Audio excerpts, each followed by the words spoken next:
Welcome. In front of me I have ASUS ZenFone 8 Flip, and today I will show you how you can add or remove Google Assistant from your power key.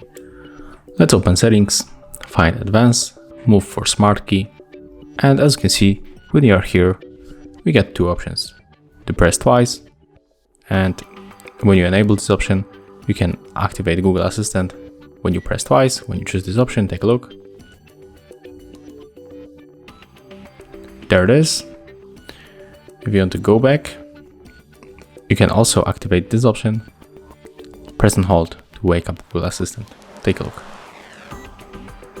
Right now we'll be able to use our Google Assistant.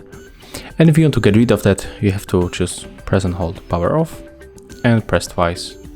Choose other option like customize or simply disable the quick launch. And that's how it looks. If you find this video helpful, remember to leave a like, comment and subscribe to our channel.